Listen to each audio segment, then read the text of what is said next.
Hello, I'm Eli Cannon. I'm the art director of World of Warcraft. I'm here today along with some of my co-developers.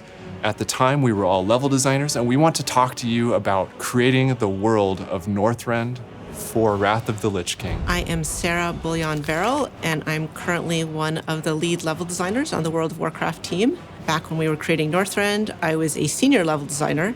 I'm Aaron Keller. I'm the game director of Overwatch, and for Wrath of the Lich King, I was one of 2 lead level designers on the project.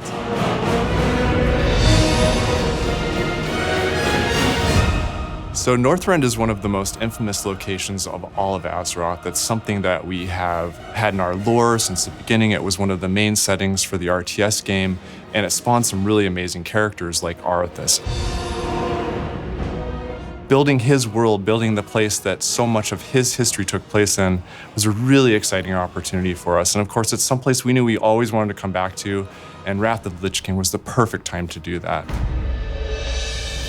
A level designer on World of Warcraft is actually a little bit different than it is in most of the game industry. We are a true hybrid between art and design. Level designers have a totally different set of responsibilities from project to project. On Overwatch, a level designer is responsible for all of the initial geometry. For the WoW team, the level designers are responsible for designing and building the whole world. One of the core tenets of creating World of Warcraft is thinking about gameplay and thinking about the player. For a level designer, that really does translate back into how does the player interact with the world? And one of the main ways you're doing that is navigating it, right? Moving around in the world. So we start with working with the art teams to come up with the biomes and ideas of what the visual language of the world's going to be. And then on the design side, we think about the spacing, the layouts, the way the gameplay will flow through the spaces. Where all the roads leading people to. They design all of that, and then they actually build it. So we start with a 2D map laying out on paper what the landscape is going to look like from a really high-level perspective.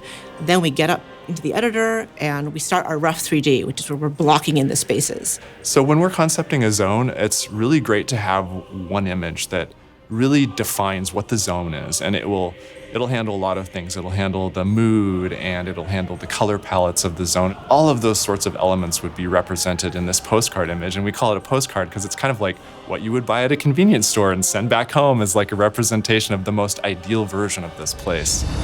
With Northraend, we wanted players to experience this land, this whole continent that felt larger than life. Northraend presented a bunch of new opportunities and challenges for us. We'd worked, of course, on Burning Crusade before this and the original release of World of Warcraft.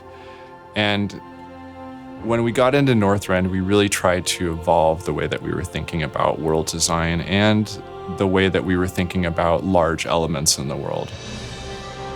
We knew we were going somewhere in the north, right? And that was a really important aspect of it. And so a couple of us on the team, myself as well as Eli Cannon, had lived in the Pacific Northwest.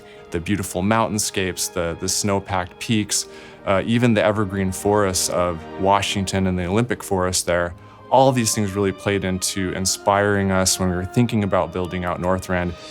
Building a massive continent like this is a huge amount of work. Everything that at that time was hand-drawn because we didn't have the height map-based texture blending technology that we have today. At this time, there was no measurement tool. We were trying to measure how high things were. And so what we ended up doing as a level design team is we would bring pirate ships in to the editor, and we would stack them on top of each other. And so the pirate ship sort of became like our yardstick for how tall things were in the game. So it's like, oh, this cliff is 2.5 pirate ships tall. So then we would know like what the difference is and how to manage something like that going forward.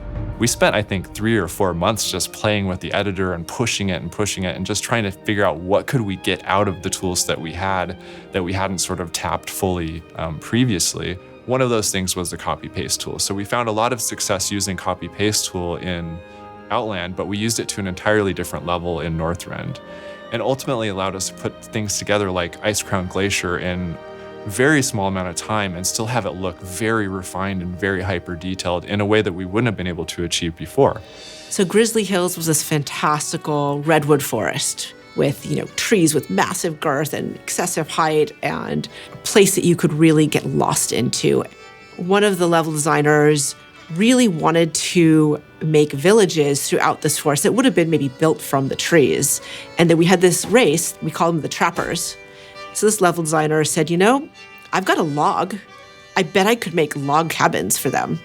And so he took a single log prop, and by scaling it and duplicating it, he built bridges, fences, entire ecosystem for this one very minor race at the time.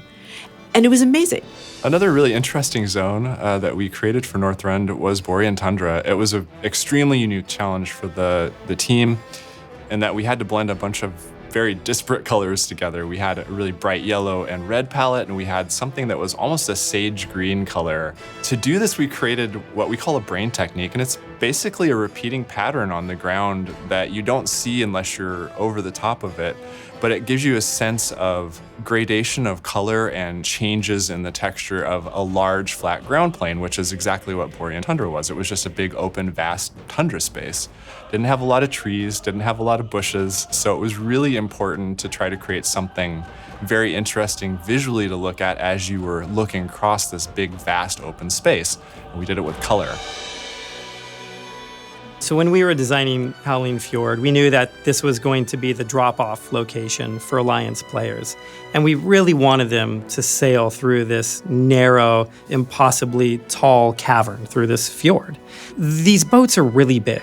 And so to just get one to be able to turn around and go back the other direction took so much space. Someone had an idea of what if we do like a sea cave tunnel that the ship can go into so we can come in at the correct radius and then go back down the canyon. That was a fun challenge because it was at ocean level and had to be filled with water, and it was an interior water, which is different from the exterior water. They were two separate pieces of water. We had to put a small rim of rocks between the inside and the outside so that you couldn't see where the two bits of water came together. It looked kind of funny when the boat is going through it, but it was like a huge technical challenge and the first time we'd ever done anything like that. So in Sholazar Basin, I have kind of a personal story. During development of that, I got engaged and my fiance had some issue with my ring. And so I was talking about it with the quest designers working on the zone, and they got inspired by this story and decided they wanted to put us and a little bit of our story into the zone. And so his name's Chad, and he has a quest that you can get where you have to find the ring that he lost, and it's somewhere in Sholazar Basin. I'm the innkeeper, and so it's a fun little story, and I think you actually get a ring as well as for part of your quest reward there. It was one of my career highlights to be able to build this really expansive environment with all of the different zones that we created. And it wasn't just what we made, but it was all the people that we did it with. It was all the ideas of everybody on the team that really made Wrath like such a cool expansion. The Wrath of Lich King expansion is still one of my favorite expansions. It really has impacted my life in such a positive way. I still work on the game, right? Like I've stayed here all these years because I still love making World of Warcraft. This is one of our favorite expansions. I cannot wait for players to re-experience Northrind. I'm really looking forward to Wrath Classic launching later this year. I'm so excited for all of you to get to revisit and come back to Northrind with us.